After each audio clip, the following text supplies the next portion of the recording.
For the last 10 years has written extensively on various aspects of Maratha history. He is also an avid traveler, and I was asking him, how many forts, I'm going to ask him this again, but he has just visited so many forts of India, and that really shines through his writing, where he not only talks about the places, but visits those places and then writes about them. Absolutely unique kind of insights into the Maratha Empire. May I also call upon Professor Amar Farooqui.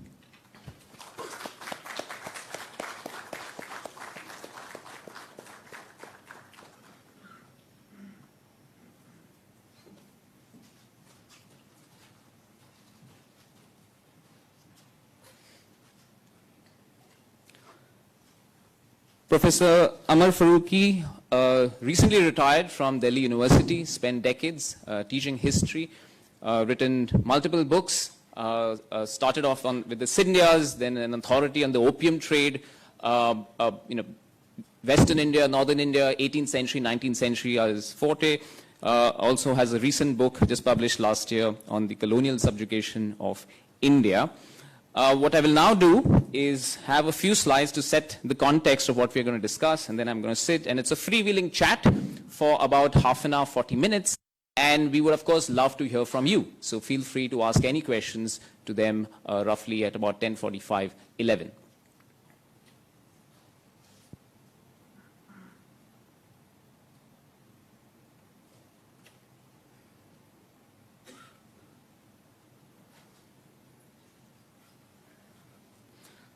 These are the latest books. Since we're in a literature festival, we should start off with books. And these are the books that these gentlemen have written. The latest books, so to speak, Dr. Uday Kulkarni's book, The Mastery of Hindustan, Triumphs and Travels of Madhavrao Peshwa. It follows almost a chronological order. Started off with grand overviews, and now he's going Peshwa by Peshwa. And so I think there are a lot of books in store as well. Interestingly, both of them have written, I would say, nearly 10 books, because I keep losing count, 7, 8, and they're going to write many more. So definitely more than 10 in a few years. And Professor Amar Farooqi's most recent book is called The Colonial Subjugation of India. Both of them published within the last 1 or 2 years, and of course, many books before them. To set the context, this is how India looked in 1605 in terms of political empires at the time of the death of Akbar. Just to give you a sense, a lot of northern India, middle India was covered in this particular region. And of course, then come the Europeans. And the Europeans are there all across in the ports and make slow inroads as you go into the 17th century. You have the British, the French, the Portuguese, and not many people know even the Danes. The Danish folks also came to India. But a lot of them were based on the ports in the 17th century. And of course, things changed dramatically in the 18th century. The 18th century is a widely studied topic in Indian history. And this is the map I'm going to leave at the backdrop as we have the conversation for you to absorb, because it's a tale of two empires. And these two empires are really large at the height of their powers. By 1798, you see this word Maratha Confederacy, which is a huge part of the Indian subcontinent. By some accounts, from Tanjore to Peshawar is the frequently used maxim. And by India 1939 looks like this, where all the shaded parts are the princely states, like Hyderabad, Travancore, Rajputana, and Kashmir, and so on. And you have the British ruling a large part of the country. Right? And this is the context within which we're going to have a conversation. These are two mighty empires, and we want to learn more about them from people who've studied them extensively in the last few years.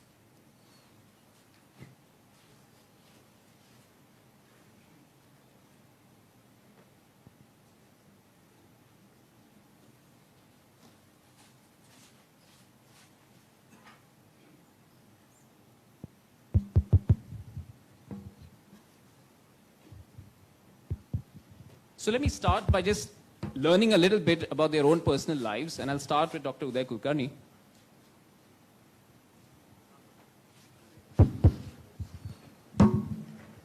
Before we get into the heartbeats of the empire, what brought you to history?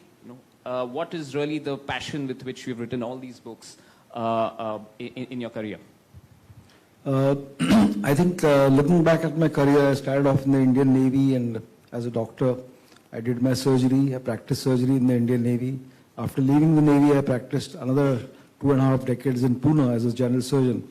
And around 12 years back, I wrote my first book, which was actually born out of some kind of a feeling that the kind of history which is being presented is either not unbiased or it is not bringing out the facts. For example, there was or there still is a general impression that the Mughal Empire gave way to the British, and the entire middle period which was occupied by the Marathas, as you see in the map over here, has been kind of completely brushed aside.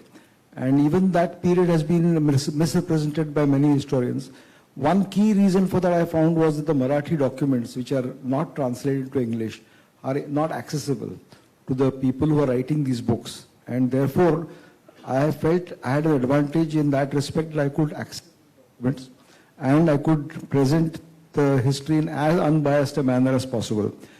And I had an inherent interest in history. My grandfather was a teacher of history. He had a very good library. So when I was probably 6 or 7 years of age, he gave me books to read, which I used to go through. And in school, when I was in a boarding school, in 6th standard, when I was just about 10 years old, I wrote my first book on the Marathas and the Mughals. And then in 9th standard, I revised it. And both these notebooks I still have. I sat in the hostel because no parent was prompting me to do it. It was something which just came from within. And then you enter the rat race of getting admission to medical college, getting your post-graduation and so on. And for the next 30, 35 years, just gone before you realize what's happening. Until finally you come back to what you're originally interested in. So as I said in one of my recent talks, that I would think that the surgical career was an aberration, while the history career was my main vocation.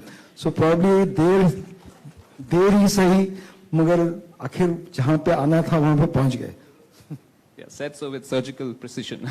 Yes, Professor Amar Farooqui, you've been teaching history for a long time. How did you get into history? Well, in my generation, I think many of us just walked into a career without really thinking much about it.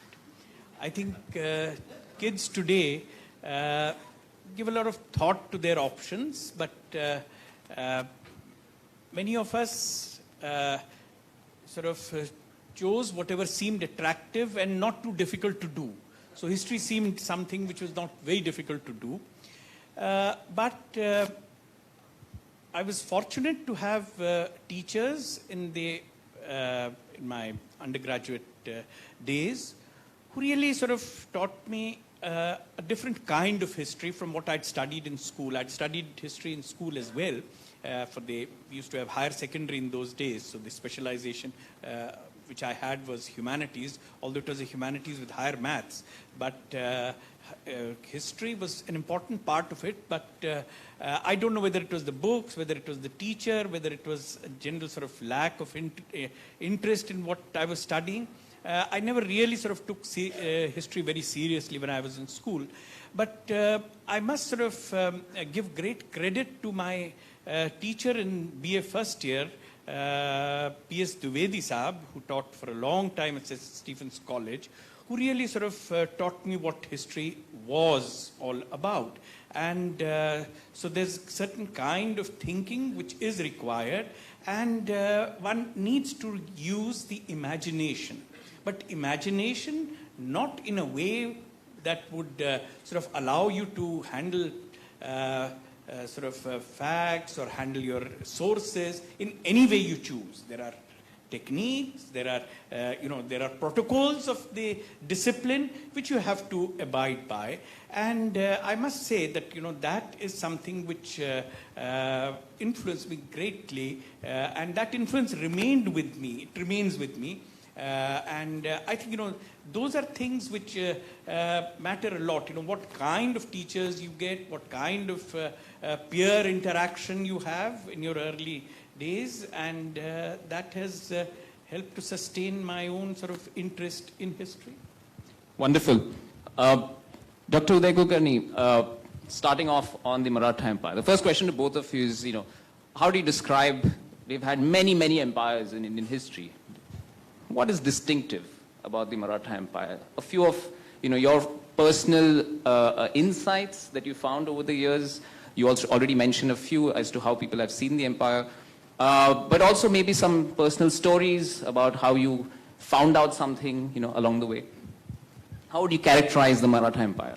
Actually, roughly about 175 years from the middle of the 17th century to the early 19th century would generally be categorized as the Maratha period, although for the 17th century, most of India was still under the Mughals. But that is when the beginning was made, when Chhatrapati Shivaji started his enterprise of Swarajya.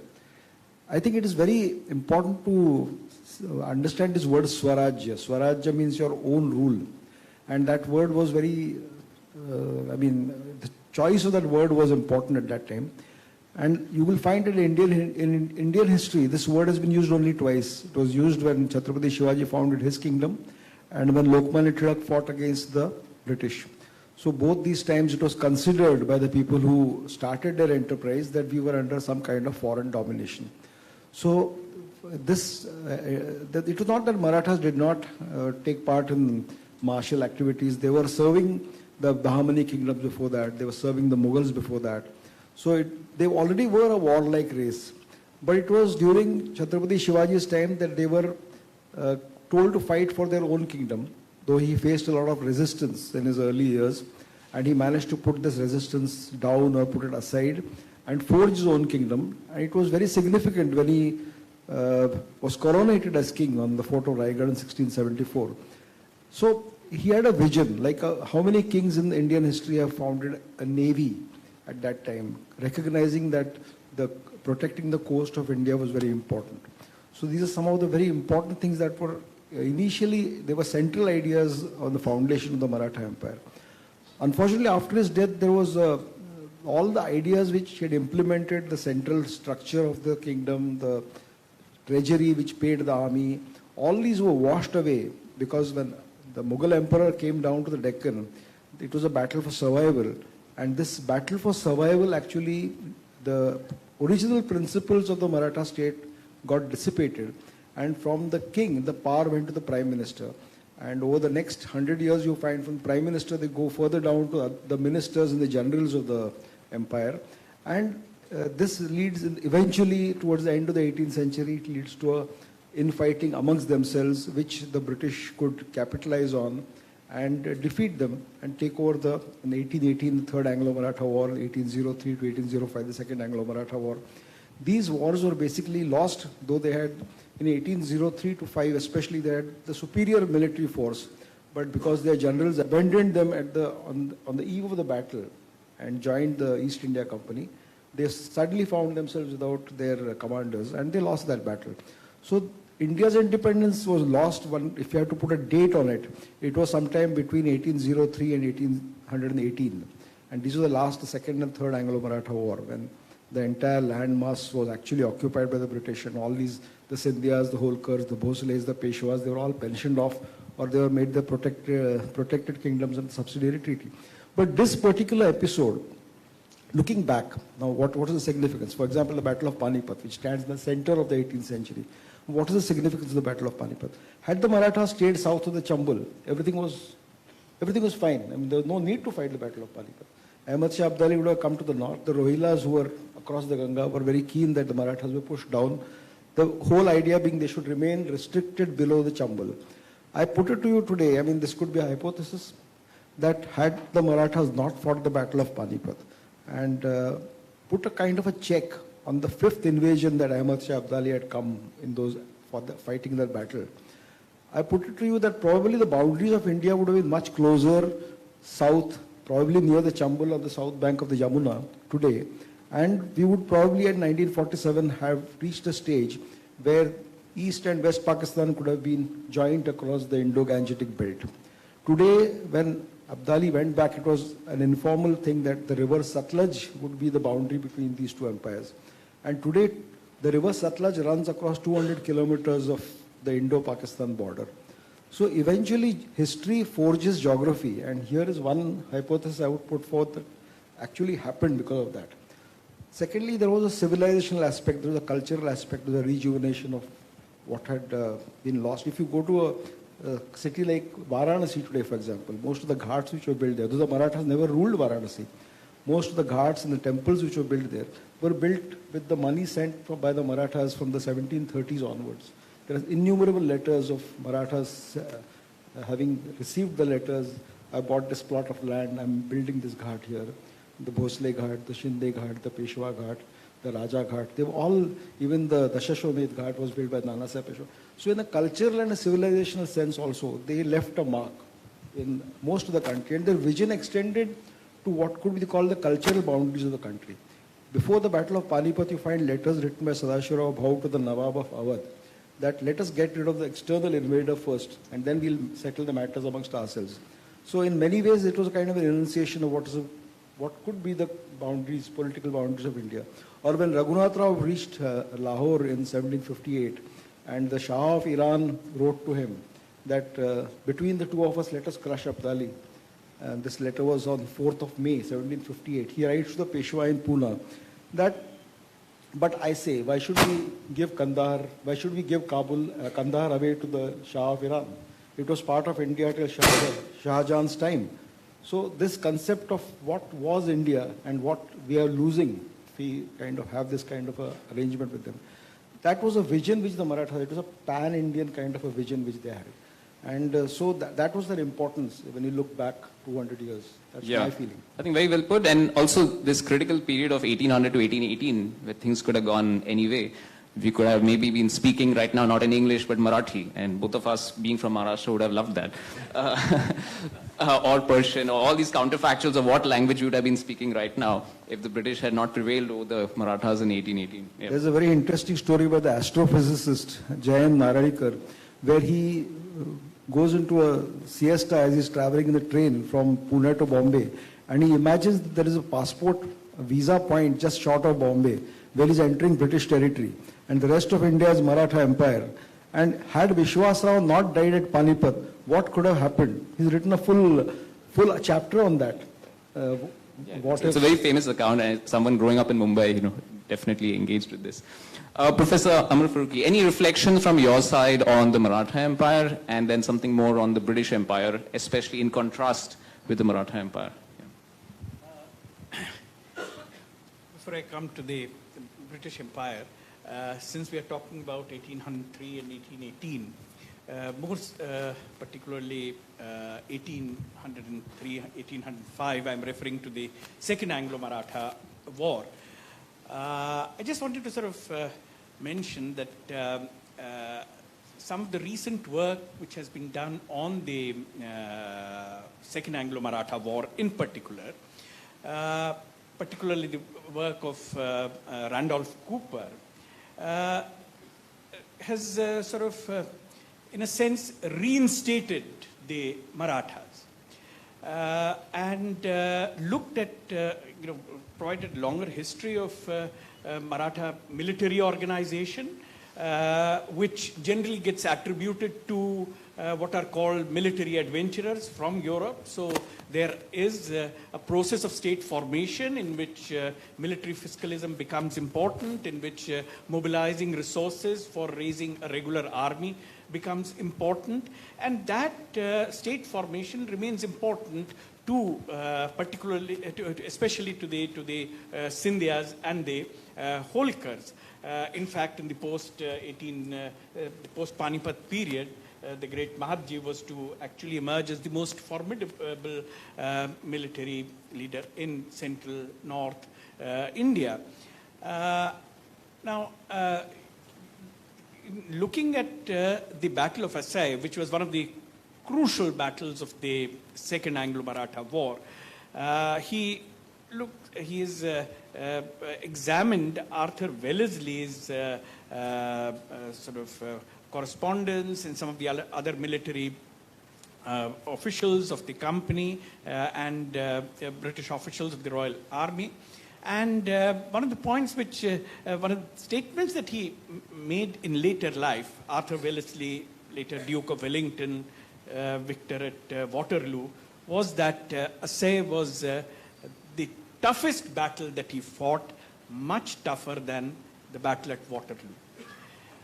So I think, a lot more needs to be done to understand, the history of this very crucial period that you are referring to, from roughly, say, from 1803 to about 1818, which dramatically changed the way the Indian subcontinent. Professor Cooper's book is, of course, absolutely seminal work. I've met him in England, and I keep interacting with him. And that book, unfortunately, is very expensive to buy in India. But that book is a superb piece of research. Sure. Now, when we talk about the British Empire, and in fact, when one talks about colonial empires, and I think, there's a historical specificity to a colonial empire, which we need to keep in mind. We need to go back to the 1490s, the two important voyages of the 1490s, Columbus and Vasco da Gama, which had momentous consequences, the two voyages, setting in motion processes which were to lead to the creation of empires and colonization. Now, I think when we're talking about empires, it might be worth reflecting on an old question of whether Vasco da Gama or later on Clive really had a blueprint for what they were trying to achieve, and that they had some kind of a vision for empire. This question remains important because of the way in which late 19th century, particularly late 19th century, colonial historiography, people like John Seeley talked about the British Empire being acquired in a fit of absent-mindedness. It's a strange absent-mindedness which brought so much sort of suffering, oppression to millions of people. But I think, for the historian, what is important is the historical process. Historians are interested in processes which lead to a particular development, which lead to a particular event. So Plassey might be an event. We might be interested in looking at Plassey. But there's a lot which goes before Plassey. And the history of the companies, the English East India Company, the Dutch East India Company are crucial. And before that, of course, the Portuguese are important to understand what led to Plassey in 1757. There's this kind of understanding that sometimes standard textbooks also present, which is that, these were traders whose primary sort of interest was trading. Sure, it was trading because ultimately they were answerable to their shareholders, whether it's the Dutch East India Company, the English East India Company, they remained answerable to their shareholders. And for the shareholders, this was always a matter of, whether you were getting your dividends, whether you were earning profits, not earning profits, the balance sheet remained important. And that remained their main concern. But I think, it's important to remember, and that's what the histories of modern multinationals also teach us, that trade, commerce business is very closely intertwined with politics, with diplomacy, and this is precisely what all the European companies were doing. These were not just sort of sales executives or purchase executives sitting in offices. They were very much involved in and embedded in local politics. And right from the time that Vasco da Gama arrived, they are engaged in local politics. Understanding local politics remained very important to them. So I think, that's the longer historical process which we need to keep in mind when we are looking at the history of empire. So what I'm hearing is Swarajya, shareholding, Also, this interesting thing about Waterloo, and when I interview a lot of old folks, so to speak, I often hear this word, I met my Waterloo. It's literally, it's used in a particular kind of English, saying, you know, I met my nemesis, I met my battle. And maybe we should substitute that now with Asai. To Dr. Uday Kulkarni, one big theme in Indian historiography is, let me put it in a set of sentences, speculative or provocative sentences. One is, the Europeans came, they had better military, and they won. Or the Europeans conquered the world because they had better guns and ammunition. And now you were part of the Indian armed forces. How do you see this? Because, of course, a lot of us know that the Marathas were equally capable at different points of time. But this battle of advantage in battles in particular, how do you see that evolving between, say, 1650 to 1857? I think till the early 18th century, they were more or less on par. Because there are innumerable examples of the Marathas having defeated the Portuguese, that defeated the English in the Bombay, in the coastal war which were taking place at that time. And that's why the state of Bombay, or the presidency, Bombay presidency as compared to Madras and Calcutta, could not really spread out. Bombay remained a restricted island for a very long period until late into the 18th century. And that was always the angst of the governor over there. Now the English East India Company was not as imaginative as the French. So I would credit Dupleix with being the person who showed the English the way to build a kingdom. And in 1746, when a small French army defeated the army of the Nawab of Arcot, and a much larger army was just chased away because the French had imported some guns which had a rapid firing rate, which could be reloaded much faster. The cavalry charge, they kept coming thinking that before the reloaded, the next time we will be able to reach the guns, which was usually what happened. But this time the guns loaded much faster, and the Nawab's army had to run away from there.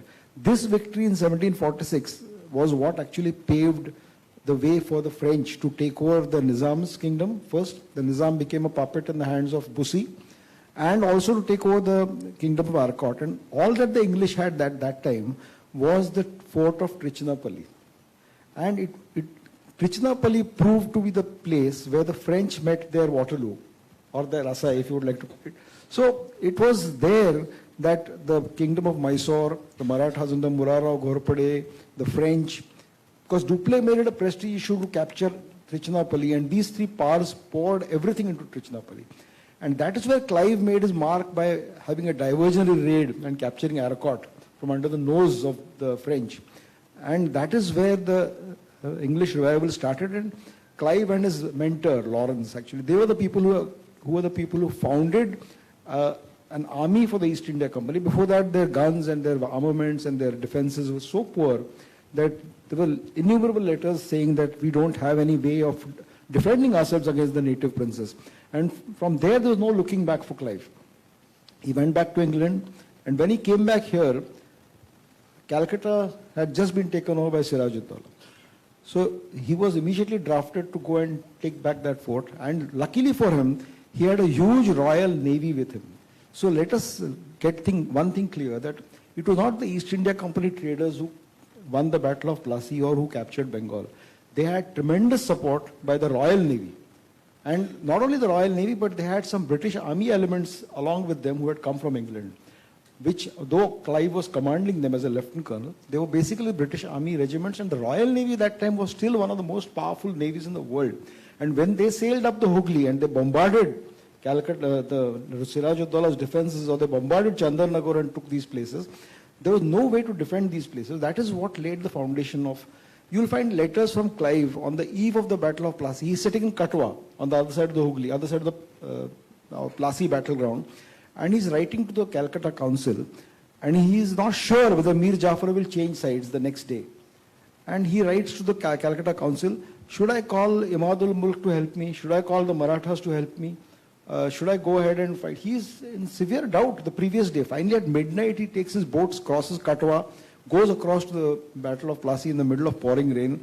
He keeps his powder dry, they don't, and Mir Jafar last minute sends him a letter that I will remain neutral, I will not take part in the battle. And the Battle of Plassey, which is a fixed battle, is won by him. But more than the Battle of Plassey, I would say Battle of Buxar is very important.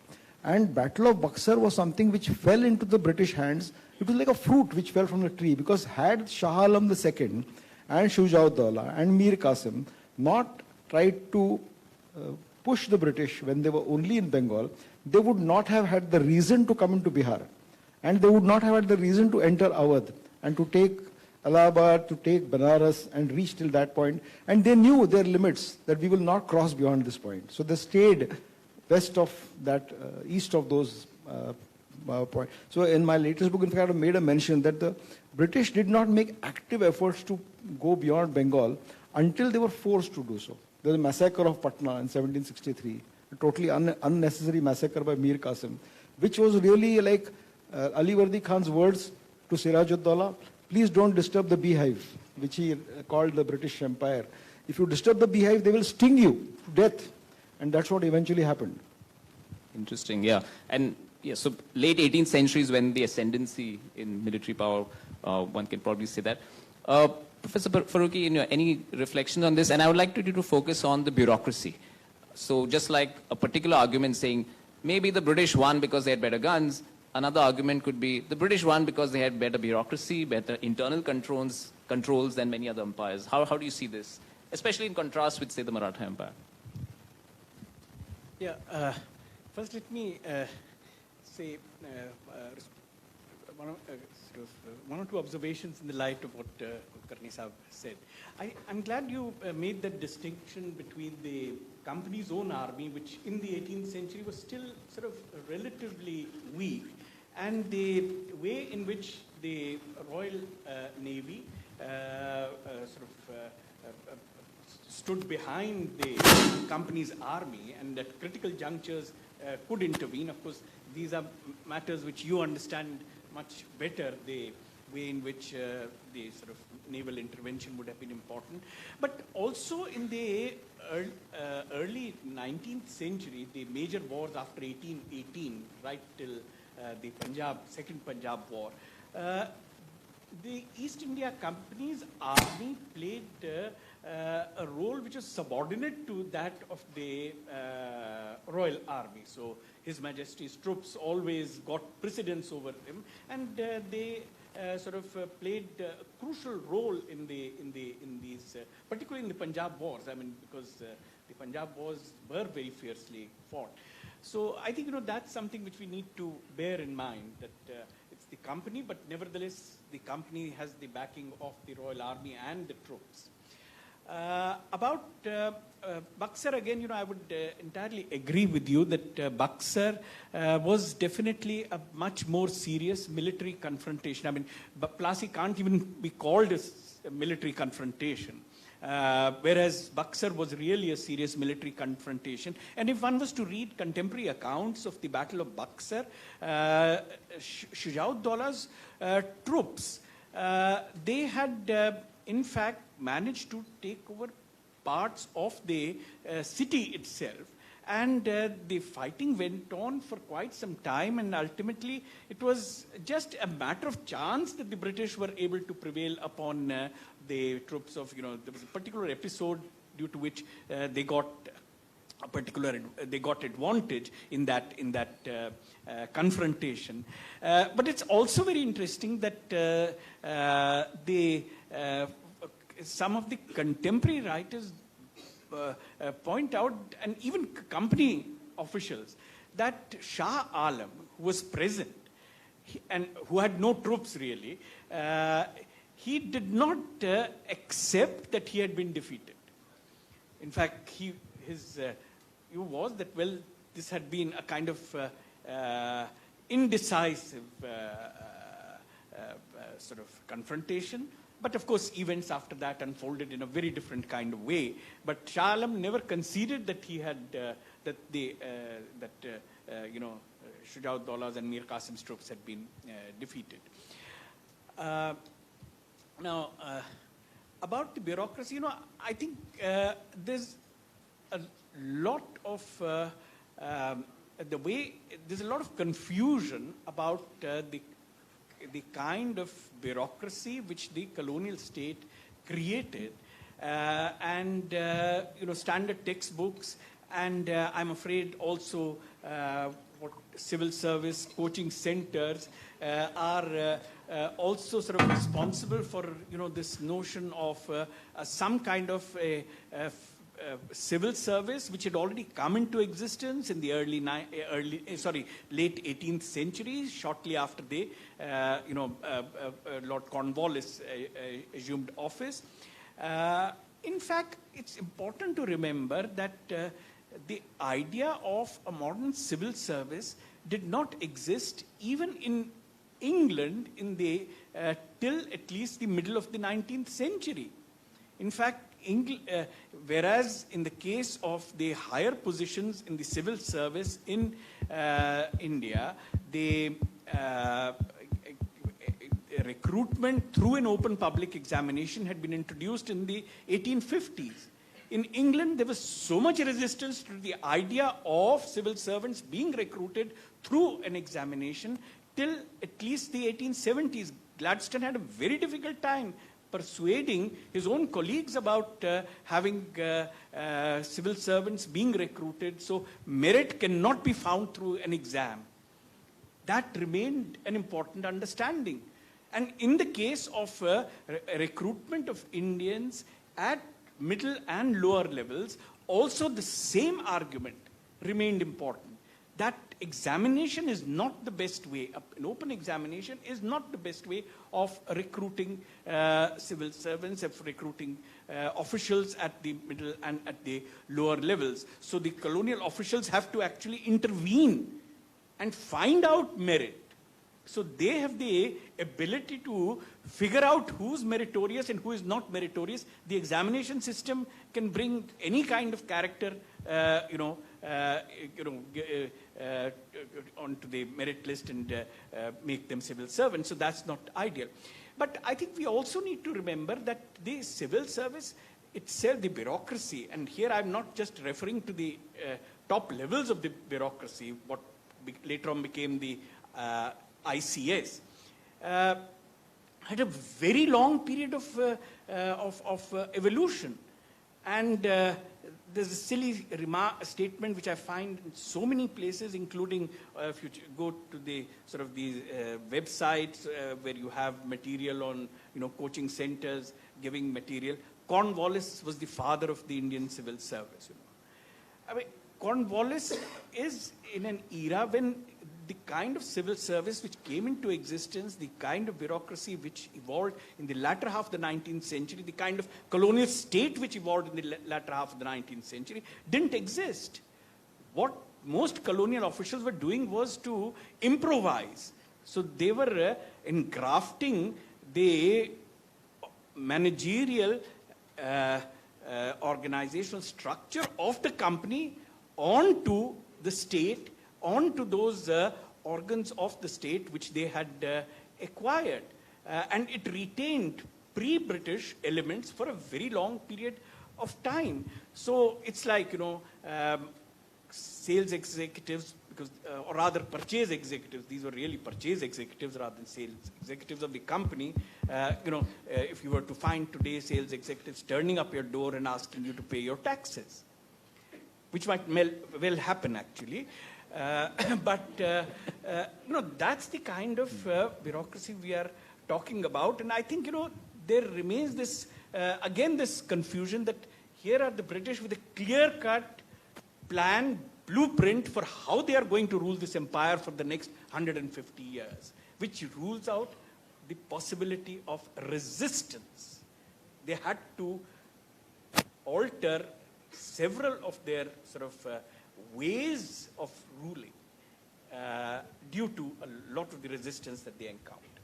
Great. I think a lot of students in the hall have just taken one takeaway saying, examination does not judge merit. I can see a lot of them going to write this in the examination answers saying, please do not judge me based on this. Dr. Uday Kulkarni, we've talked a little bit about the nature of these empires.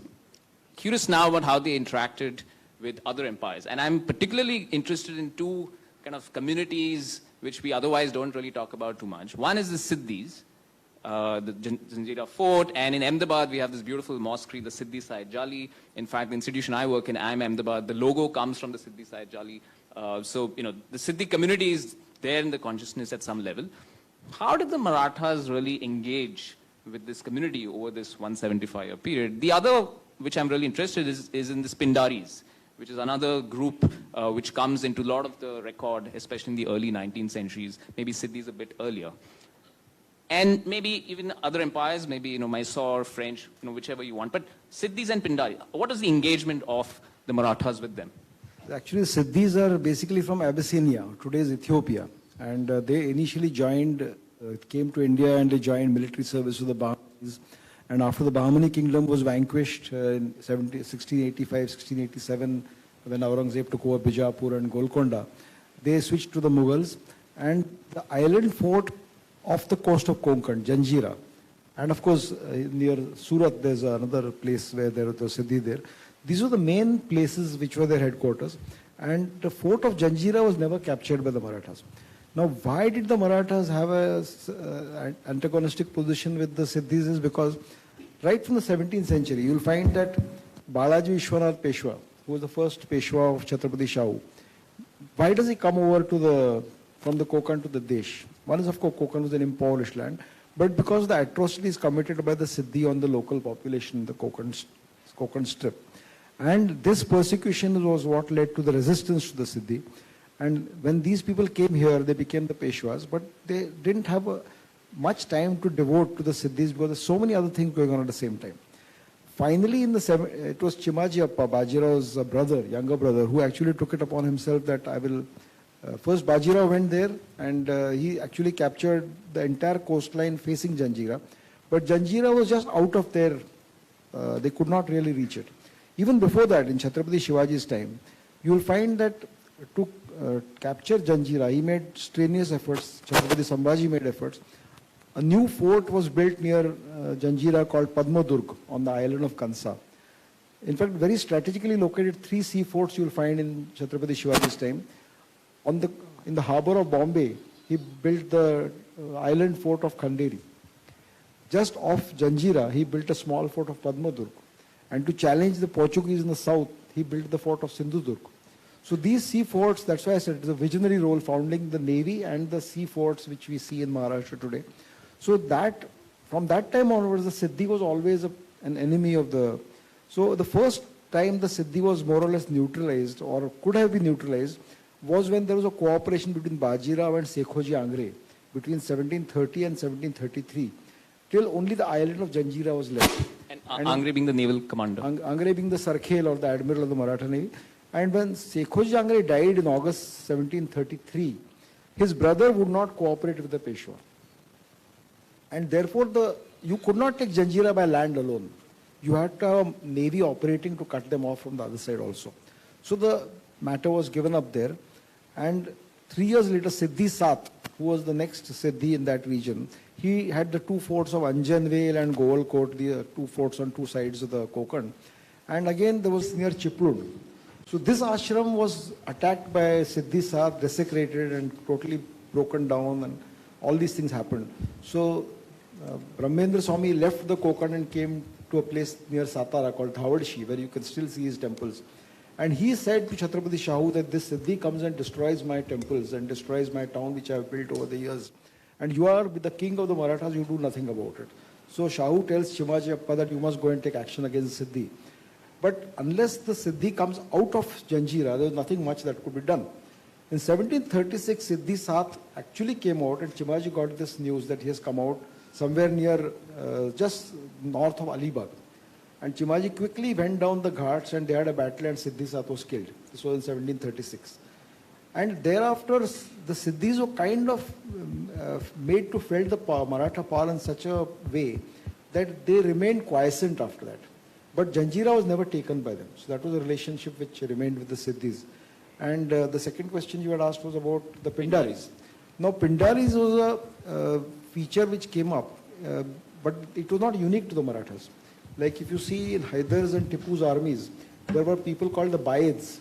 Now, these Baids were the equivalent to the Maratha Pindaris. They were the scavengers. They did not fight the battle. They mopped up and they plundered after the battle. But to get the permission to do so, they paid the chief with whom they were associated that we will get the right to plunder this area after you have defeated the enemy. So these were the Pindaris. They were totally independent. Most of the time did not belong to any one particular community.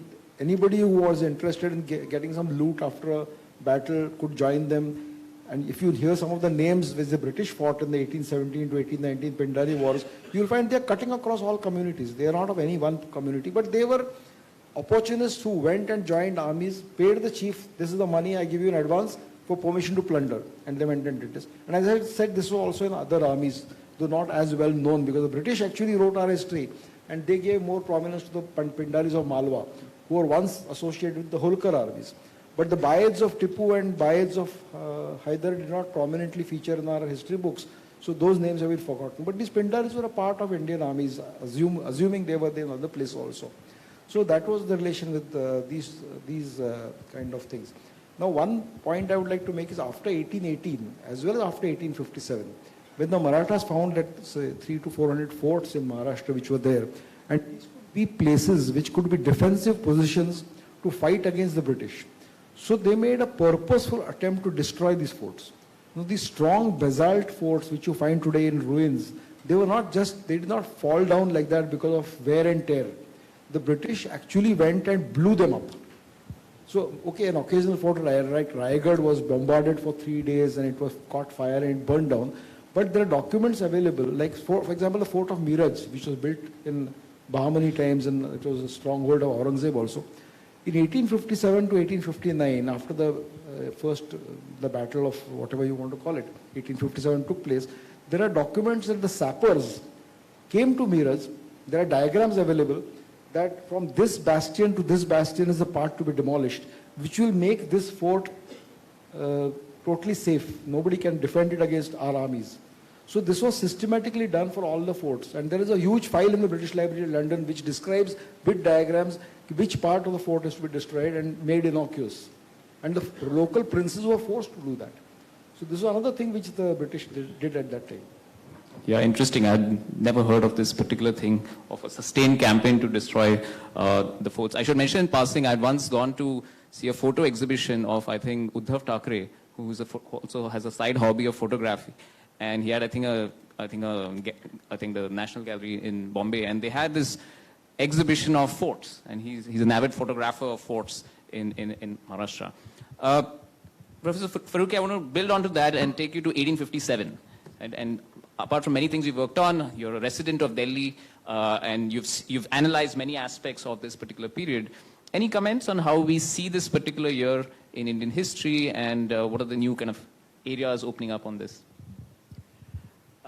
If you permit me, Chinmay, I would like to, I'm tempted to make one or two observations about the Siddhis and since you mentioned Janjira also and the Pindaris. Siddhis, Janjira and the Siddhis, I'm particularly sort of, I thought I might sort of refer to to a particular historical moment when they, which saw the intersection of the Siddhis, Janjira, the Mughals, and the East India Company. I'm referring to the War of 1689-90, when the East India Company sort of prematurely decided to take on the Mughal war machine. And both in Eastern India, where they thought they could occupy Chittagong, and also, extend their control into areas around Bombay, which led to a major confrontation and the long siege of Bombay Fort by the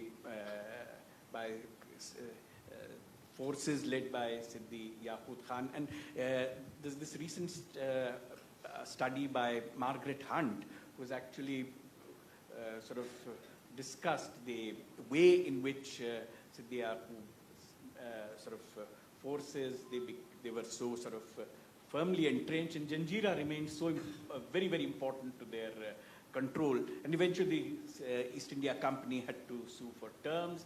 The Mughal authorities at Surat summoned them, told them that they would be thrown out unless they sort of behaved themselves, and it's with great difficulty that they negotiated their return. So I think, that part of the story. And, it's also very interesting that in this correspondence, which has been quoted, some of the correspondence quoted by Hunt, but also which is available, is that the Mughals keep on insisting in these negotiations that but Bombay doesn't belong to the East India Company. It's very much part of Mughal territory.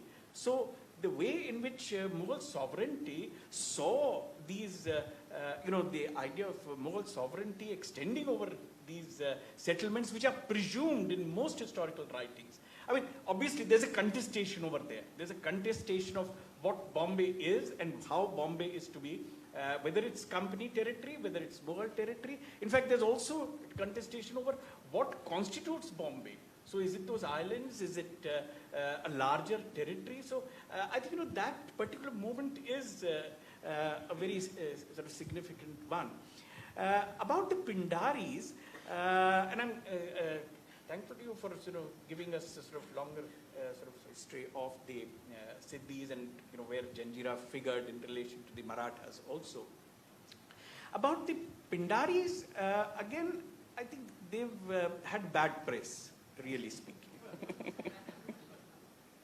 And that's largely because of the way they figure in most colonial records. So it's Pindari loot, it's plunder, it's that's the way in which they are invariably presented. What is often overlooked is that the large tribal belt of central India, particularly north and south of the Narmada, that the dislocation caused in that region by Mughal Empire building and subsequently by the conflicts of the 18th century caused great deal of dislocation to tribal societies. And many of these communities, they found employment just as the way you have suggested, but the role of these Pindari military bands, and most of these Pindari sort of soldiers, they took on the identities of their military officials, and so there's a great deal of fluidity in terms of their identities also in the late 18th, early 19th century. They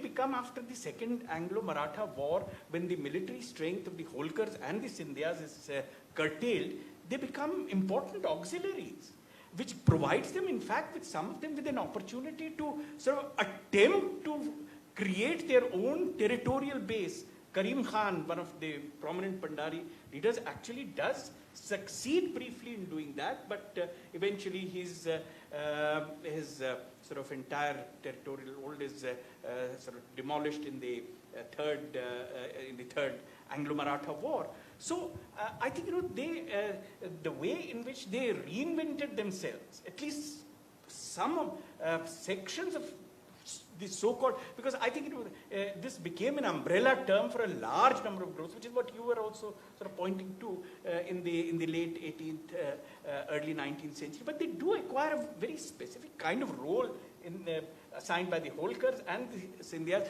In fact, there's a statement which Malcolm makes. Malcolm is, or is it?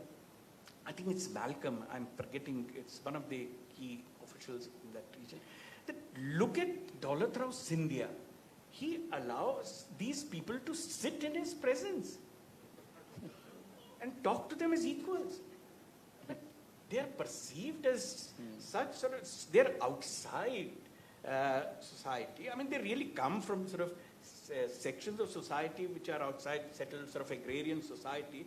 So they're really looked down on. And here is Holkar, here's Yashwant Rao Holkar, here's Daulat Rao Scindia, giving them respectability, at least some of them, which shocks British officials. And that takes me on directly, in fact, to 1857. it's too vast a topic to sort of get into, and I'll refrain from saying much about Delhi, which is what I'm more familiar with. But I do have a certain amount of familiarity with this, with the what I might call the Gwalior, Kanpur, Gwalior, Jhansi, Bundelkhand region, and the assumption in again standard textbooks and most writings that 1818 marked the end of the capacity of Maratha states to intervene politically in any meaningful manner. What this overlooks is that at least one of these states with which I have some familiarity, the Sindhya state, retained considerable military strength well into the 1840s. They reorganized their army, they reorganized their economy, they reorganized their financial system, taxation, revenue, and were able to maintain troops and fairly well disciplined army with regular drills and regular pay. The critical moment came in 1843 when things got out of control because, and I think that's the longer history we need to keep in mind when we are talking about 1857 in this region. Not beginning with the grievances of Nana Sahib or the grievances of Rani Lakshmi Bai. Whatever their sort of role actually in 1857, but there's a larger story to this, which in the case of the Sindhyas, 1843, what sort of came to the surface was the very strong anti-British sentiment which continued to prevail among sections of the Marathi-speaking elite in this entire region. And they created such a major military crisis for them that the British had to organize a major armed, mobilize the army. The Ellenborough personally led the army, and there were at least two major battles, one of them 1843, the Battle of Maharajpur on the outskirts of Gwalior, and eventually they put down this resistance with using the might of the company's army. But that military confrontation is important. Later on, because of the relationship which developed between the Sindhyas and the British, they downplayed that incident in most of the later writings. But it's nevertheless, even in later gazetteers, you have at least one or two sentences about what happened at Maharajpur. But 44 is not very far from 57. And the generation of 44 continued to, that's a reflection of that strong sentiment which continued right up to 1857. And I think, that is what explains the intensity of the resistance, of the struggle in this entire belt. Let's not forget that the last major campaign after this, what was called the Central India campaign, when Jhansi was captured, when most of Bundelkhand was British authority began to be restored in those areas, the army had been told that it's time now to go back to barracks because everything is over. And suddenly they were told, they got the news that Rani Lakshmi Bai, Tatya Tumbe, Nawab Ali Bahadur, Rao Sahib, they all had mobilized troops and marched to Gwalior, where they had the support of the Gwalior troops. And they had to then reorganize again their contingents and march to Gwalior, which is when, in that military confrontation, when Rani Lakshmi Bai was... Yeah, I'm just going to take off from there. You've been writing a bit about 1857 of late, and the memory of it in particular, that we might have forgotten important people out there. Can you talk a bit about that? Actually, I just found a document at the National Archives, which I ordered and got online, where it's written that Rao Sahib Peshwa's widow because he went to Nepal after the 1857 to 1859 war, and then he died there probably in the jungles of Nepal. So his widow came and settled in Indore. There's a document which says, the memo by the British official who says she came and stayed in Indore, and the Maharaja Holkar, she stayed, there is given the address that in Kishan Gali, in a building owned by the Maharaja Holkar, she came and stayed there. And Maharaja Holkar gave her a pension of 500 rupees a month and 75 rupees as a palki allowance. And she came and stayed there with her brother and her father. Now, these were the victims of what was a revolt against the British. And since we are in the process, I mean, the point I made in the thing was this, that these people are also freedom fighters in a way. But the present Indian government dispensation seems to have lost sight of the people who actually fought in the 1857 to 1859 war.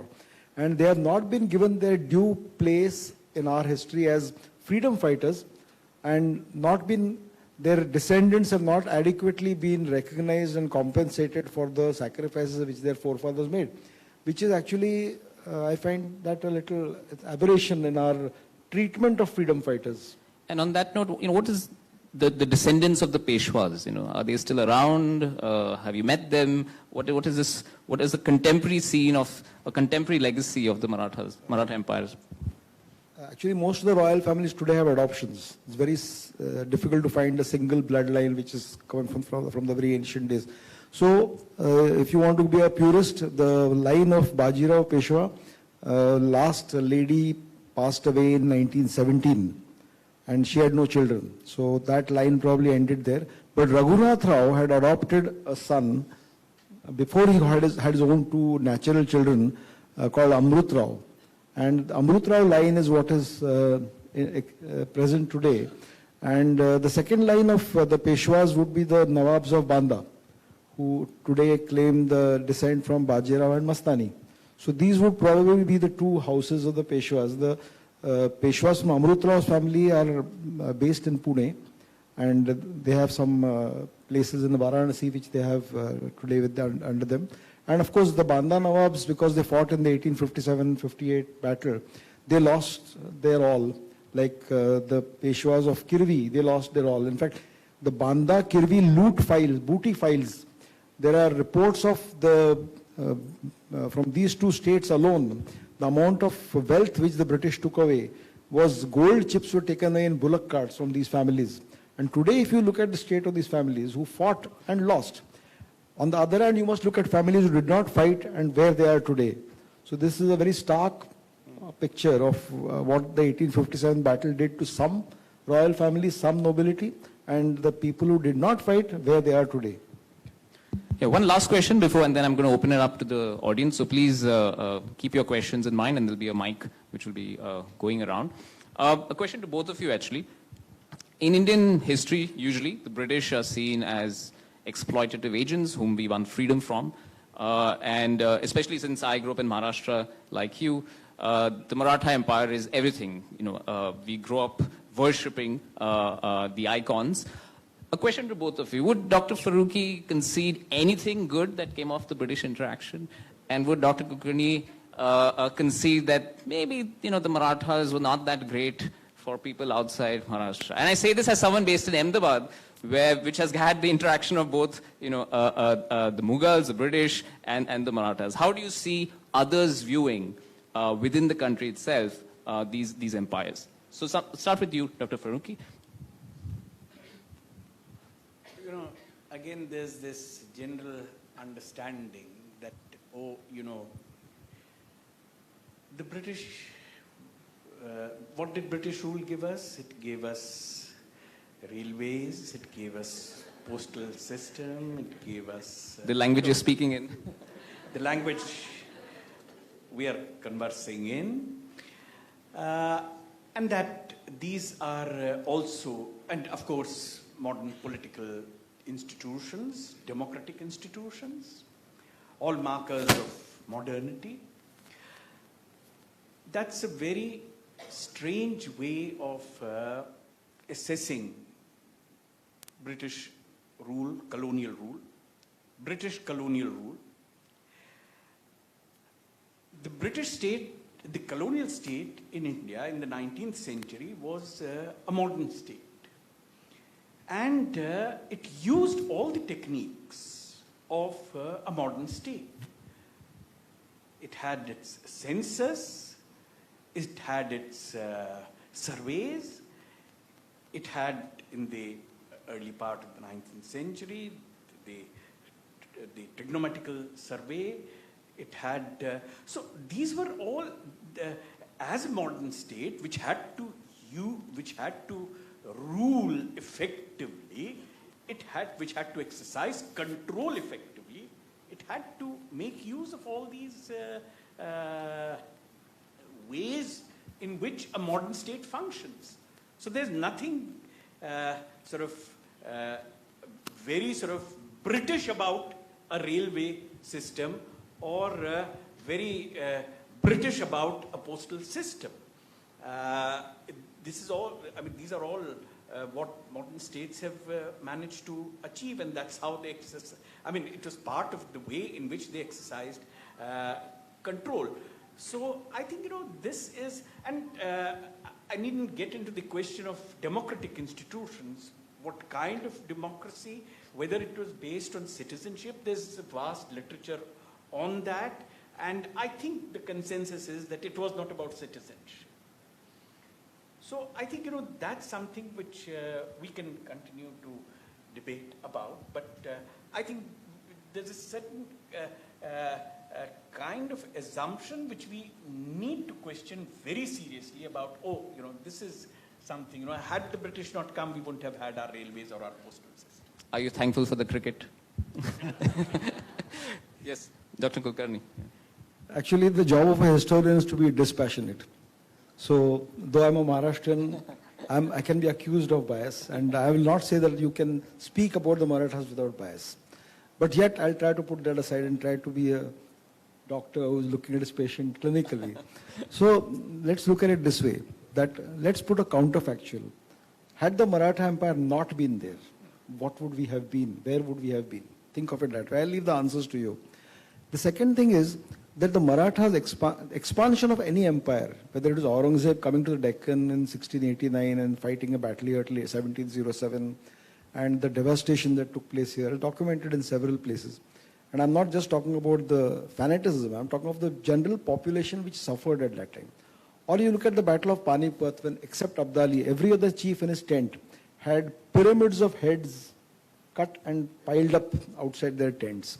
Or you find that the non-combatants who are lined up in the line, given some gram and water on their hands, and the head is systematically chopped off, who have surrendered to the battle.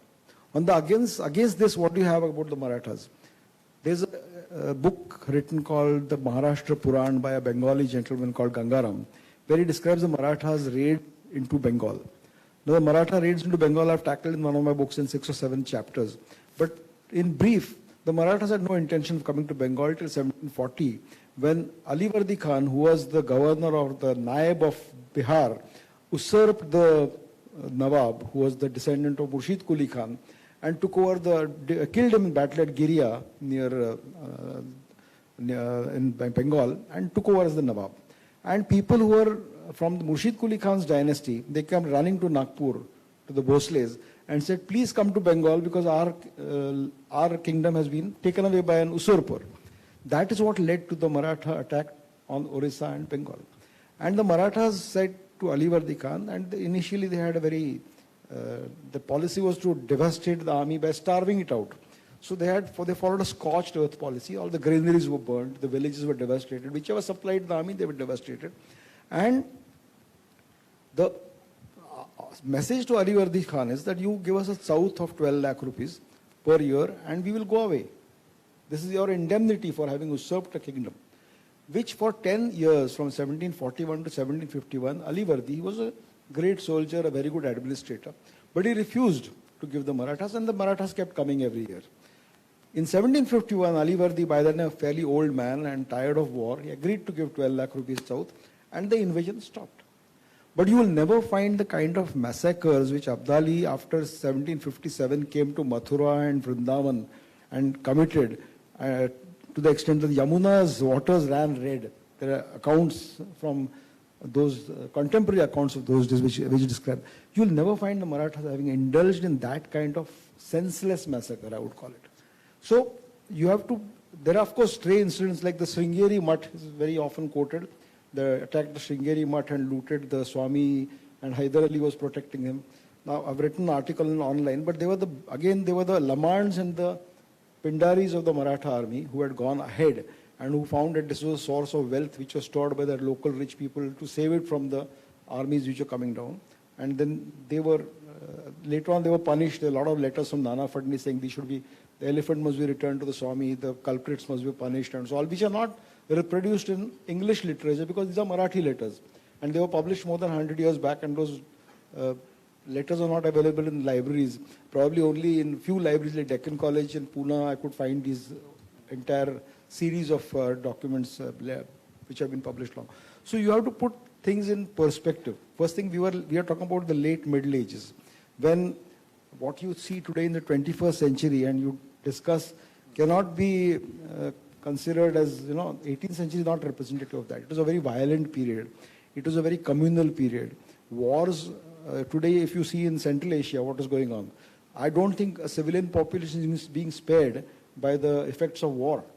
So war will have collateral damage in that respect.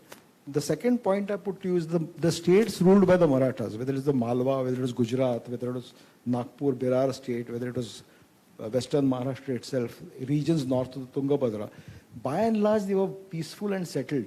It was the regions which were not yet captured by them and where they had to make repeated incursions to either get the south or to control the rebels who came in that area, which were devastated by war. So this was a process which happened in the Middle Ages, and they were part of that. I hope I have been fair. No, and very well put. I think the first part, the counterfactual that if they were not there, I think it's a very powerful way to think about it.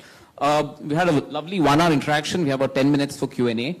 I think there's a mic going around from that side. Please raise your hand. I'm going to, this gentleman out there.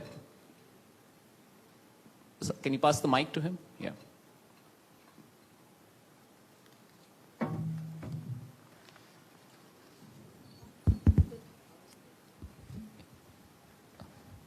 Okay, we'll start from you and then.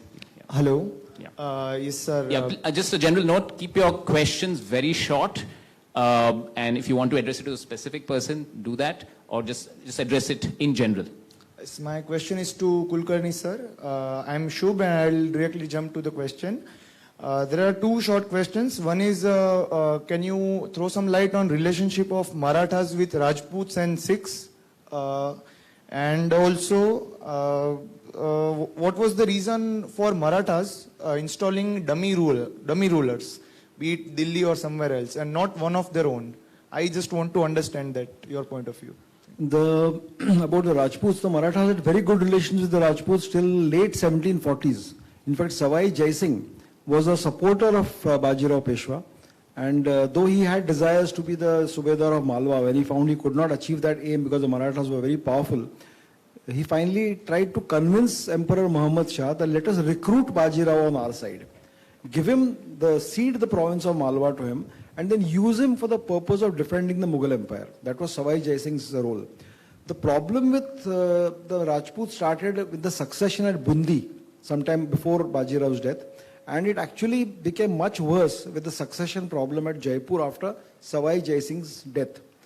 By that time, the Scindias and Holkars had started living in the north. From 1736 onward, they made a permanent camp in the north.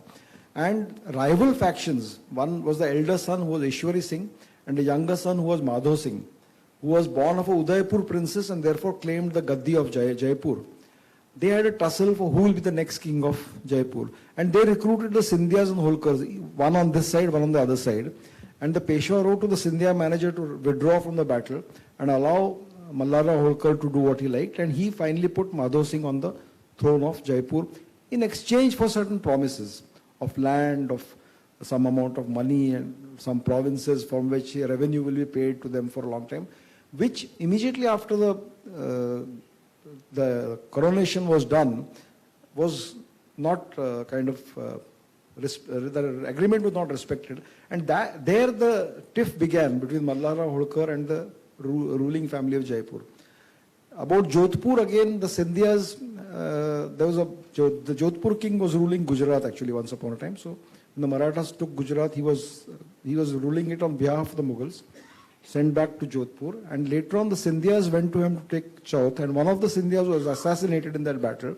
That led to a permanent animosity between the rulers of Jodhpur and the Scindias.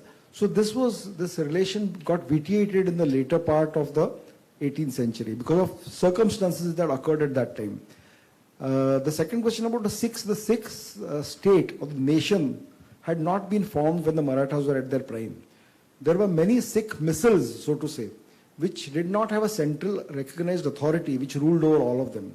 And therefore it was very difficult to negotiate with one central king who would control all the missiles.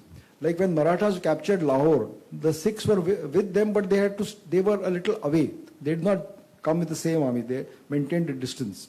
And they were also there in Lahore. Even they joined them in the capture of Peshawar, Multan, Attock, Lahore, these four places with the Marathas for a good 18 months in 1758-59. So they were there, but they were not yet a state which had come into being or under a central king. That was for the early part of the 19th century. So that was the relation. But during Panipat, the Sikhs did not take sides. Though they opposed Abdali, they did not join the Marathas with their army. And when the Marathas wanted supplies, they provided the supplies on a cash basis. You had to pay cash and buy the supplies from them. So that was about the Sikhs. What was the next question? I forgot. Oh, dummy king, I suppose you are referring to the Mughal king at Delhi.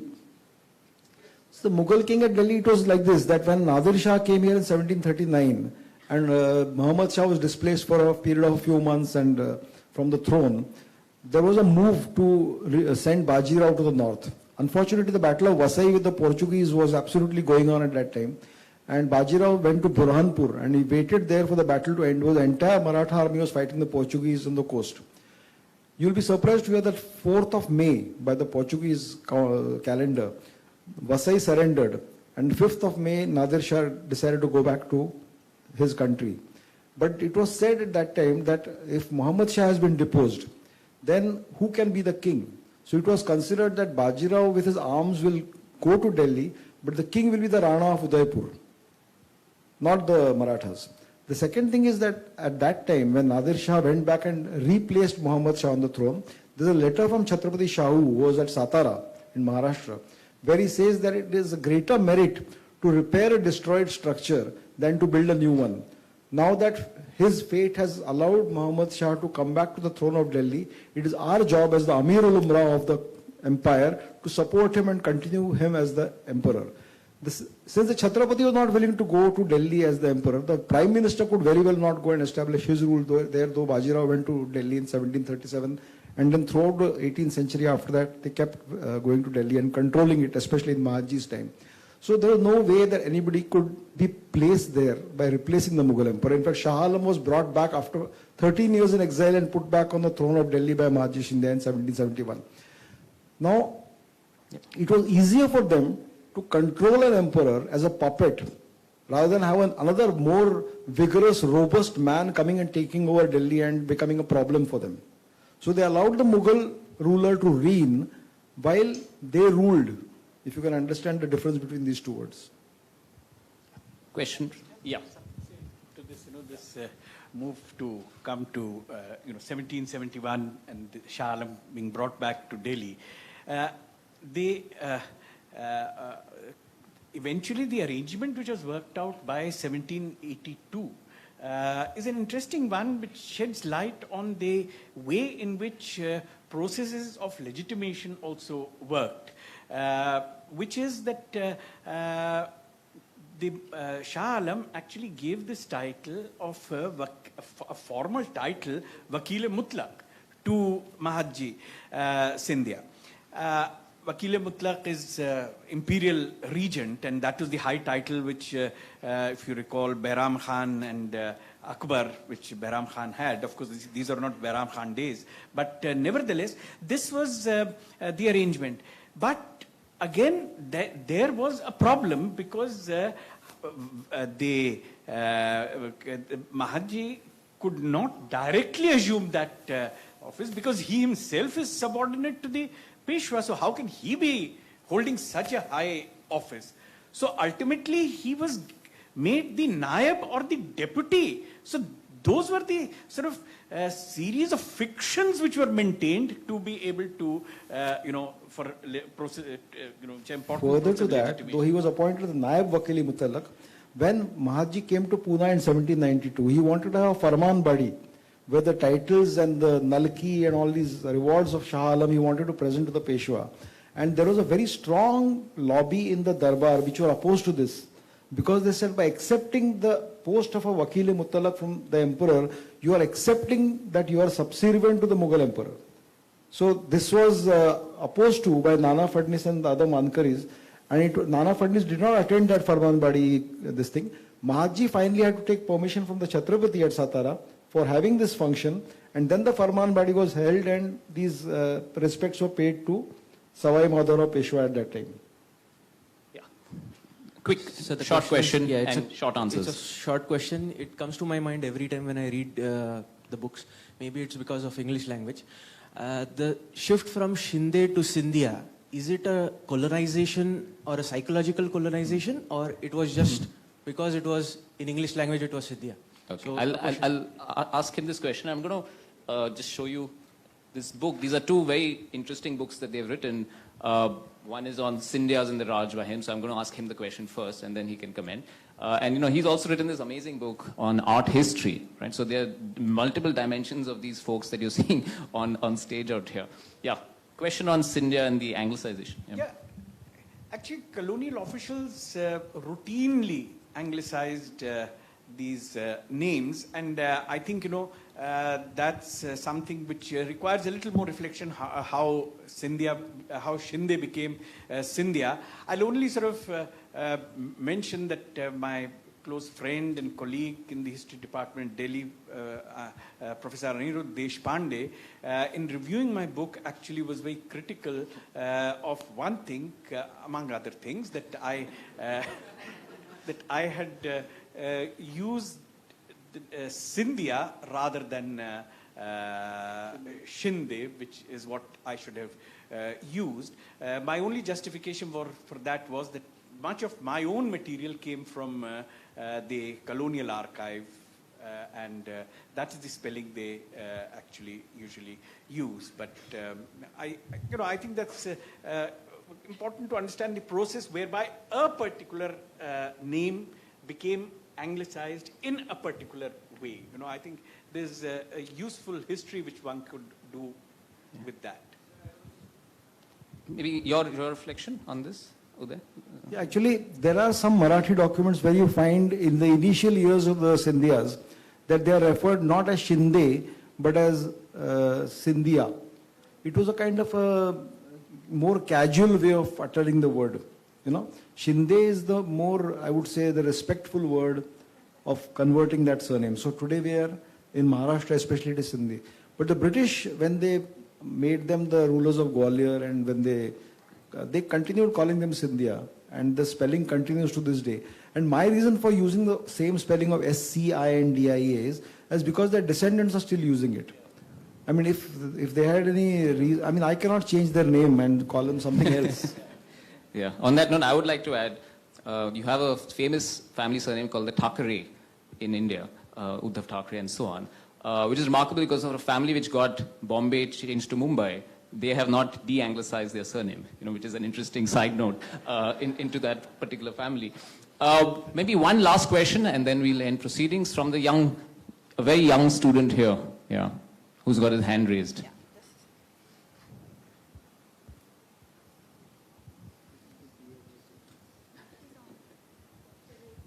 I have two questions. Yes. What's your name? Akshit. I have two questions for Dr. Farooqui. One is why the commerce and business and all of that was important for politics.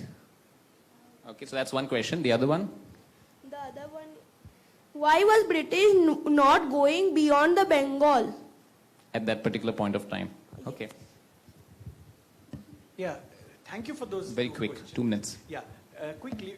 One is that, the point I was making was that in order to do business and this is something which, contemporary businesses also do, the market is not the only place where things happen. Yeah. So I think we need to keep this in mind, and it's important to understand that businesses are never pure business concerns. Yeah? And big companies, they always use political influence. And the other question that you asked was, why didn't it go to Bengal? You see, at that point of time, the focus was on a certain set of commodities which the East India Company was looking for, which the English East India Company was looking for, which the Dutch East India Company was looking for, which was available in those areas where they set up their initial outposts in Bengal. So it had to do with what they wanted to purchase, because they were purchasing raw silk, they were purchasing oil, they were purchasing other commodities which were available they were purchasing later on, cotton of different varieties. So the French, the Dutch, the English, they stationed themselves in those parts of Bengal where these could be accessed relatively cheap and easily. Thank you so much. Small question, yes, please. Yeah. My question is that the British had an ambition of ruling the entire country. Even Mughals went to south. Aurangzeb was fighting in the south when he died. But Marathas never went beyond Indore maybe, or not to North India at all. Why Marathas didn't have that ambition of ruling the country? I think you'll have to read his books first. But No, they were in control of Delhi. In fact, the British captured Delhi from the Marathas in 1803. So the Marathas, if you want the dates, I can tell you, 1719 was the first time the Marathas went to Delhi. They changed the emperor under Sayyid Hussain Ali. 1737, Bajirao went to Delhi. In 1748, Nana Sahib Peshwa was called to Delhi by Muhammad Shah to help him combat Abdali's invasion, but the battle was over by that time. 1752, they signed a Ahdnama in which they promised to protect the Mughals from all their internal and external enemies. 1754, once again they changed the Mughal emperor of Delhi. In 1757, they were back in Delhi after Abdali left. And 1759, Sadashirao Bhau went for this Panipat campaign.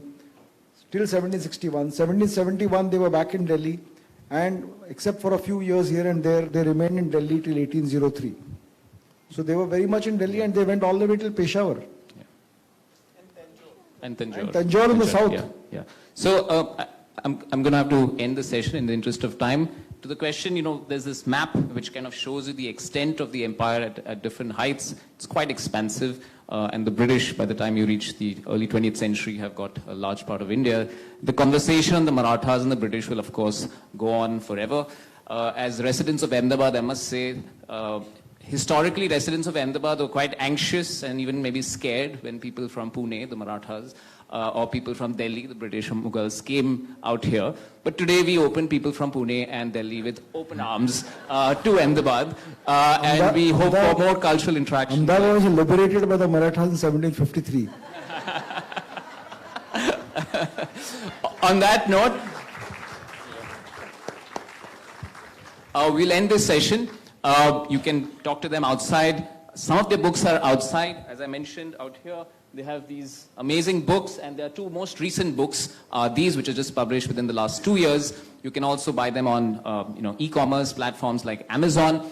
We'll have to move to the next session, but you can feel free to continue the conversation outside. I think there's some people waiting outside as well. Thank you for being such a lovely audience. It's a packed auditorium at 11:30. Thanks a lot. Thanks a lot for this wonderful session. Thanks, Dr. Farooqui. Chinmay. Thanks, Chinmay. We want to give some mementos. Can you do that honors? Yeah. Yes, the session link is being live streamed. You can also go on the YouTube channel of the History Literature Festival. The entire thing will be, out there. So everything will be online broadcast. Instagram as well. Yeah. Can you do the honors, Chinmay? since you're part of the...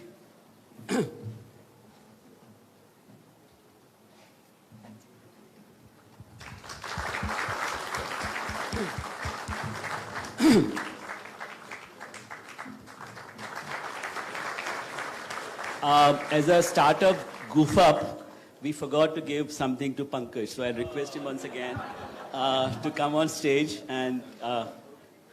this is a bonus? Yes. Thank you so much. We'll immediately start the next session, so please go away.